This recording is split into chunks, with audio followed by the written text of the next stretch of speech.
What would your life look like if you weren't constantly critiquing yourself or managing yourself?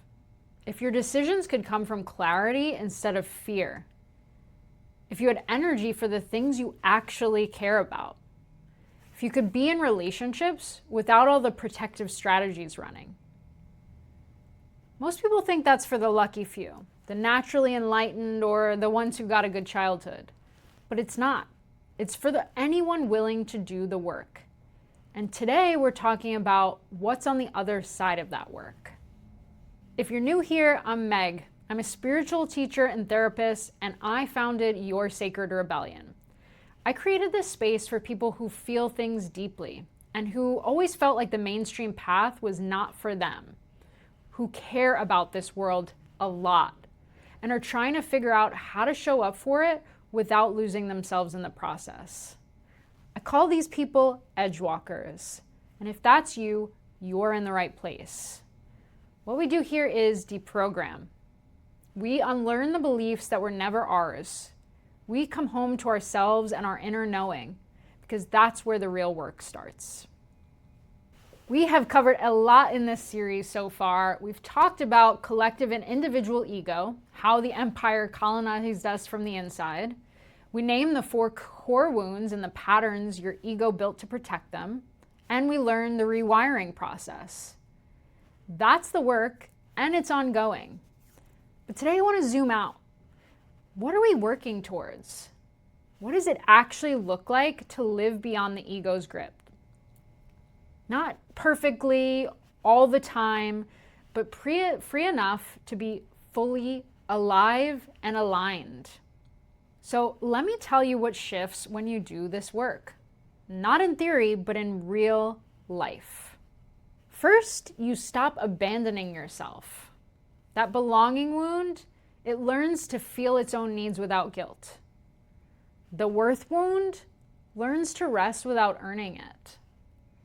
You start making choices based on what's actually true for you, not what others think you should do or will make them comfortable, or what will keep you safe from criticism. Maybe this sounds small, but it really isn't. For most people, self-abandonment is so normal that you don't even call it that. It might be called being a good person or being practical or responsible, being loving.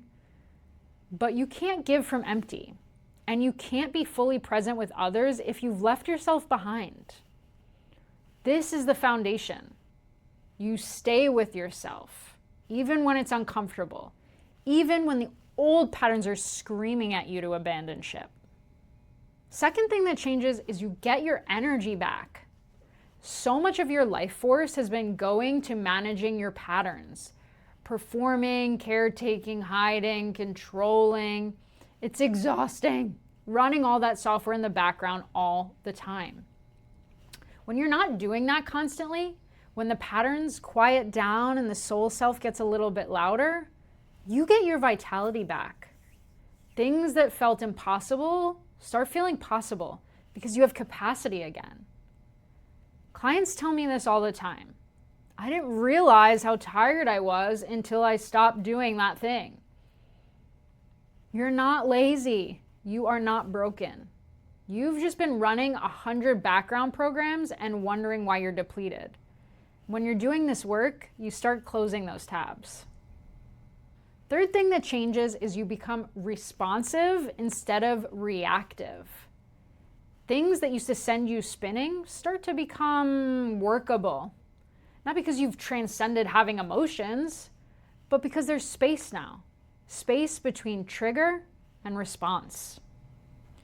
You can have hard conversations without collapsing or attacking. You can receive feedback without it meaning something about your worth. You can sit with uncertainty without needing to control everything. The activation still happens. You're human, but you catch it faster. You recover quicker. You have choice where you just used to have reaction. The fourth thing that changes, and the biggest one, is you start to trust yourself. When you're not being constantly hijacked by old programming, you can hear your own knowing. The inner authority that's been there all along starts to get unclouded and a little bit louder. So you stop outsourcing your decisions to other people, to gurus, to external validation. You stop second guessing every instinct, and you start to become someone who knows their own mind. That's sovereignty. And that's what we're building towards in this work. Here's what I need you to understand. This isn't self-help navel-gazing. This is actually how we change the world.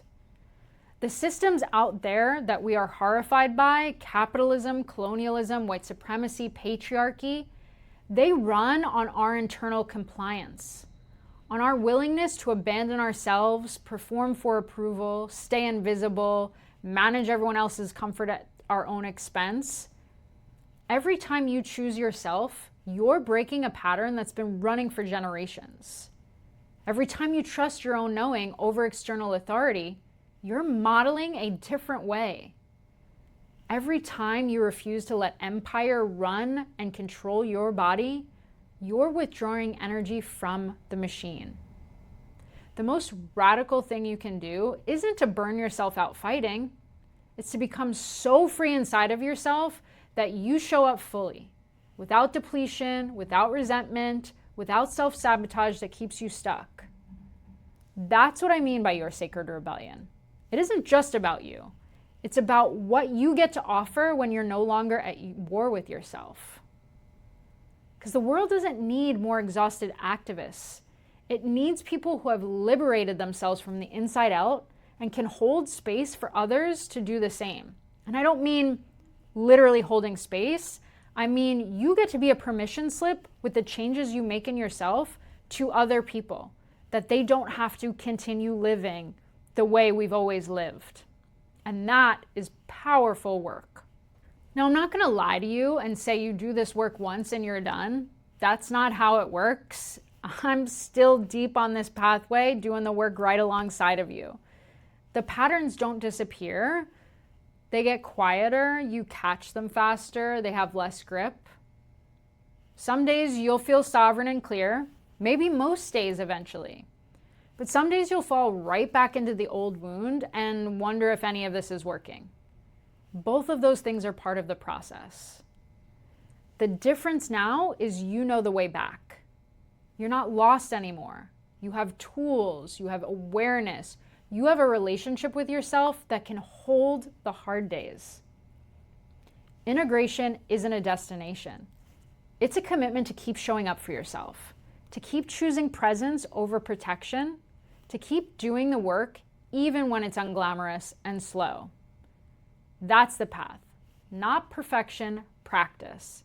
And in fact, following that is also uprooting the perfectionism of empire within ourselves. There is no quick fix, even though capitalism wants to sell us that, and there is no perfection. There is only practice. So what does this look like in daily life? It looks like resting before you're depleted, not after you've crashed. It looks like saying no without a 5-paragraph justification. It looks like sharing your work even though the visibility wound is screaming.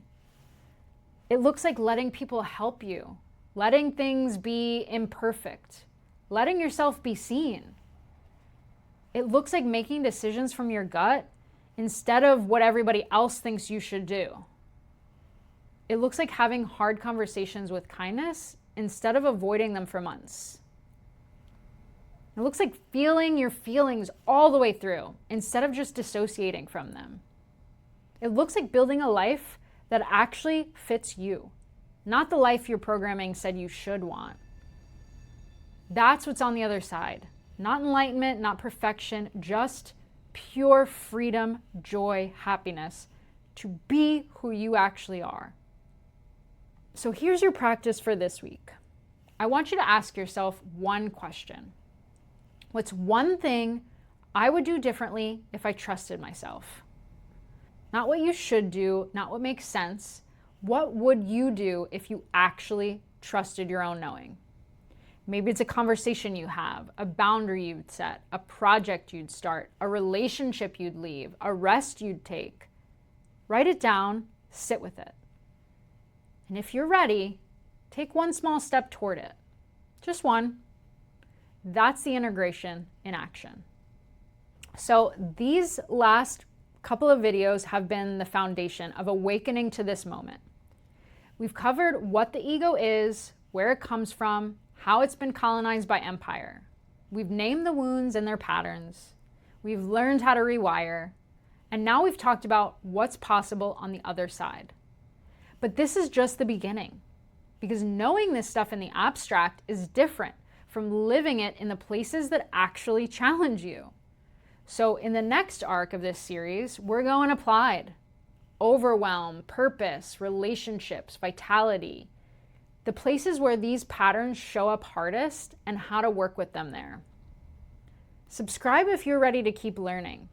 Share this series with someone who needs a foundation, and be sure to grab my free guide, Rewire Your Ego and Exit the Matrix, if you haven't already. The link is below. And remember, the world does not need you smaller. It doesn't need you more productive or palatable. It needs you free. It needs you sovereign. It needs you living proof that another way is possible. Let's keep going together.